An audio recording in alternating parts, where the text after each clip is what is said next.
welcome po sa ating participant na nandito. Kaya po tayo nagkita-kita dito kasi napanood nyo yung video ads na tungkol sa mga OFW na gustong magkaroon ng additional income, sa mga empleyado na pangdagdag ng kanilang extra pagkakitaan, and din sa mga negosyante na para sa kanilang backup plan. Kaya po tayo nagkita-kita dito para mag-present po ako ng business opportunity para sa inyong lahat.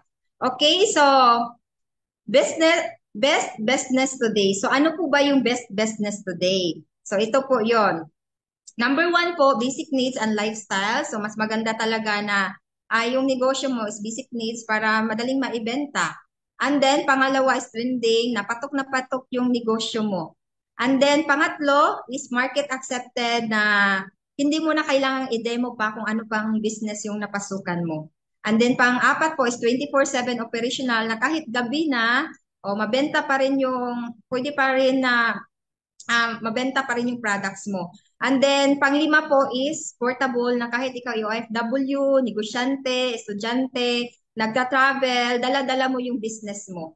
And then, pang-anim po is ito po yung global privilege na hindi lang kapitbahay mo yung market mo, kundi po, pati buong mundo.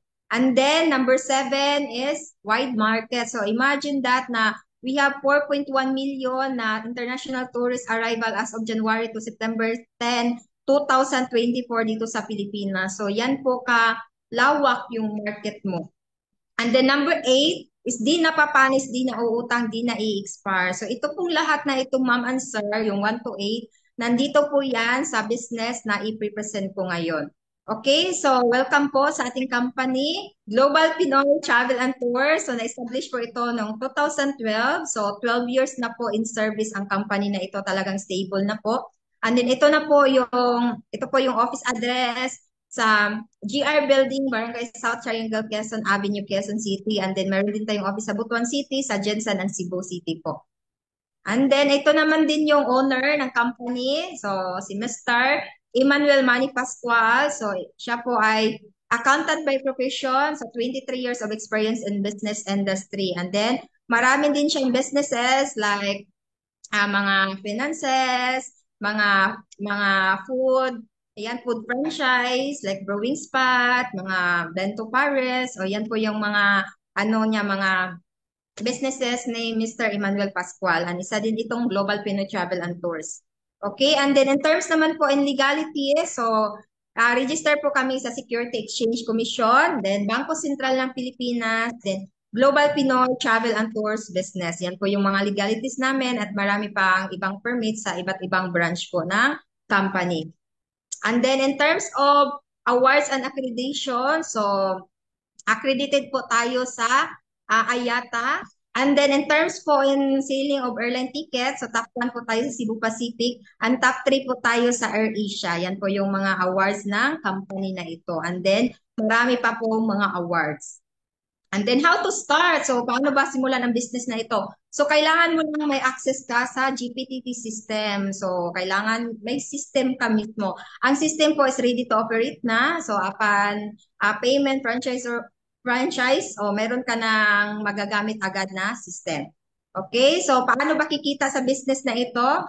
So kikita tayo through airline ticketing. So kung mag-franchise ka talaga, like Cebu Pacific, mayroon yung cash ban na 300,000, and then sa Philippine Airline naman is 500,000. Pero ang kagandahan nito, ma'am and sir, ang company na po yung nag-cash ban po sa lahat ng mga airlines. Kaya wala po tayong cash ban. Okay, so partner pa, 406 airlines, domestic na po and international. So paano kikita po dito? Kikita tayo through markup or service charge. Domestic po, example 30 person. Yung mag-travel, Butuan, Manila or Manila, Cebu, multiply by 500, multiply by round trip, o kikita ka ng 30,000 per month or depende pa yan sa iyo. Kung example, 100 yung mabook mo sa isang buwan, okay lang po. Yan. And then, international din, 1,000 pesos per pax yung kikitain mo. So, example, 30 person din yung mag-travel. Papunta Hong Kong, Singapore, China. O, meron kang income dyan na kasi multiply by 1,000, round trip. O, pag nagbabakasyon lang yung client mo doon, kailangan niya ng round trip ticket kasi ma-upload siya sa immigration. 'Di ba? So, ang income mo dyan, potential kikitain mo is 60,000 pesos. Per month po yan or depende pa kung ilan yung transaction mo. Okay? And then, meron din tayong Pascat, meron tayong barko kung ayaw mag-aeroplano. Meron tayong Togo and TransAsia. So, yan po yung mga natin partners po. And then, ito naman po yung proof of domestic booking transaction. Ayan, so 23 packs o 23 packs ang na-book, multiply by 500. So, kumita ng 11,500 pesos. Ito naman po yung proof of transaction ng isang OFW na habang nasa abroad, nagtatrabaho, mayroong another source of income, 'di ba? Imagine that na kumita ng 11,500 asa mayroon na siyang ipon, 'di ba? And then ito naman po yung proof of international booking transaction. Ayan, so 12 packs yung na-book, multiply by 1,000, round trip yung kinuha na tickets. So kumita ng 24,000 pesos. So yan po yung kikitain mo. Then, transaction na po ito, ma'am, proof of transaction ng isang housewife na kagaya ko na habang nasa bahay lang, nag-aalaga ng anak, hands-on, walang time in, time out, o di ba, kumita ng 24,000 pesos, o di ba, sa loob lang ng isang buwan, or depende kung anong araw lang niya ito binubuk, di ba? And then, ito naman din yung travel and tour business, travel and tours na income. So, like, Coron Palawan, 3 days and 2 nights. So, di ba? So, Coron Palawan, ah, ano pa ba? Baguio, Cebu, o yan, di ba? Ano pa? Hong Kong, 3 days and 2 nights, China, Korea, Singapore, o di ba? So, ito po yung kikitain mo, ma'am and sir, sa domestic markup, kikita ka po ng 500 pesos per pack. So, example, 30 person yung mag-travel. Like kanina na sa ticket booking, magta-travel yun sila, magkukuha ng tour packages. So, kikita ka po ng 15,000. O, iba yung income mo sa ticketing, iba din yung income mo sa travel and tours. Yan yung kagandahan sa business na ito. Hindi siya pareho ng income, kundi iba-iba yung income sa travel and tours and ticketing. And then international naman, so example, 30 person yung mag-travel, o papuntang Korea, Singapore, so multiply by 1,000, kikita ka ng 30,000 pesos. Yan po yung kikitain mo dito sa business na ito.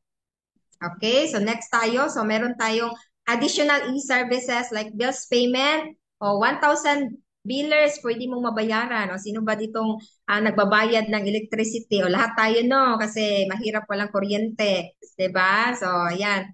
Bills payment like water bills o mga credit cards o pwede nating bayaran dito sa ating system. Okay.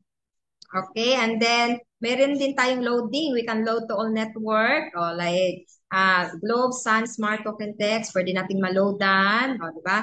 O, sa atin, meron tayong mga iba't ibang SIM card. O, sa akin, 2 SIM card na loloadan ko. And then, meron tayong remittance. O, sino ba dito mahilig magpadala ng pera? O, di ba? So, usually, mga OFW na partners natin dito, mahilig magpadala ng pera dito sa Pilipinas, di ba? So, dito, ma'am, sir, pwede tayo mag-send ng pera, pwede din tayo mag-receive ng pera. Partner ang Cebuana at saka GCash po. Partner ang mga banks po dito sa Pilipinas. Okay, and then, so what to do next? So you need to avail your package. So mamimili ka ng package kung anong gusto mong package. Franchise ba?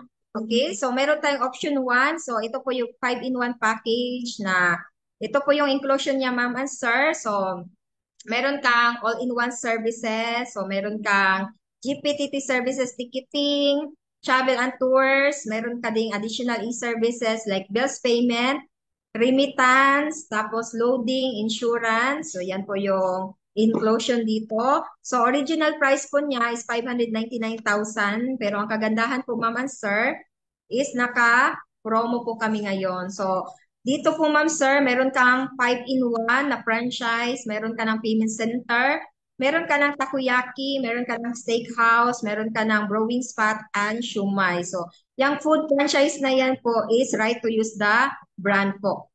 Special offer for only 249,999. So, laking discount nyo po dito, di ba? Parang 70% off na po, di ba? Okay, so meron din tayong option 2. Meron tayong business package. For example, 5 kayo sa isang pamilya, pwede kayo tag-iisa ng system. So, ito po, 5 branches. Ayan. Nagkakahalaga po siya ng 95,000 pesos.